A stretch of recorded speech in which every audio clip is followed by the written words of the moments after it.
למרגלות רמות מנשה שוכנת מושבה ירוקה ויפהפייה, המשלבת בתוכה חיי קהילה, חינוך, תרבות ופנאי. בנימינה הפכה בשנים האחרונות ליעד אטרקטיבי במיוחד עבור זוגות ומשפחות צעירות המחפשות איכות חיים גבוהה וקרבה למרכז הארץ. ברוכים הבאים לשכונת העתיד, חצרות בנימינה. חברת קרקעות ישראל, המובילה בתחום שיווק קרקעות בארץ למעלה מעשור, מתמחה באיתור קרקעות חקלאיות בעלות פוטנציאל הפשרה גבוה. באמצעות צוות המומחים של החברה, נבחר פרויקט חצרות בנימינה כפרויקט הדגל, ומשווק בבלעדיות על ידי החברה בליווים של משרד עורכי הדין הוותיק, מ"ם פירון. המיזם הנדל"ני נמצא בשטחה של המועצה המקומית בנימינה גבעת עדה וממוקם דרומית לזיכרון יעקב, מזרחית לאור עקיבא וצפונית לפרדס חנה, וסביבו שטחים ירוקים והמון שקט ושלווה.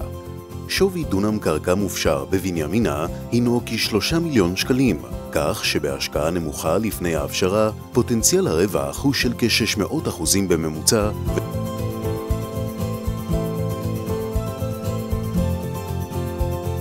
הקרבה לכביש 4, כמו גם תחנת הרכבת במושבה, הופכות את בנימינה לציר מרכזי נגיש למרכז הארץ ולצפונה. זו ההזדמנות שלכם לרכוש קרקע פרטית הצמודה לשכונות הווילות היוקרתיות ולחן ההיסטורי. הקרבה לשכונת מגורים קיימת מהווה יתרון ועדיפות להפשרה. הקרקע המוגדרת כנוף כפרי פתוח, בשונה מנוף כפרי מוגן, הופכת אותה לאחת מעתודות הקרקע האחרונות במושבה.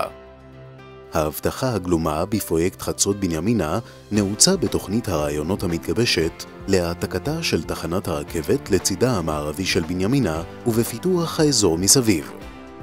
בישראל כ-93% מכלל הקרקעות החקלאיות בבעלות מינהל מקרקעי ישראל ורק 7% בבעלות פרטית. שוויין של קרקעות אלו עולה עם המגמה הממשלתית לצמצם שטחים ירוקים במטרה לסייע למצוקת הדיור בישראל והפשרתן לצורך בנייה ומגורים, מסחר ופנאי. ולכן, היום יותר מתמיד, ההשקעה בקרקע חקלאית פרטית היא השקעה חכמה בעלת תשואה גבוהה. השקיעו עכשיו במושבה הירוקה והפכו חלום להזדמנות.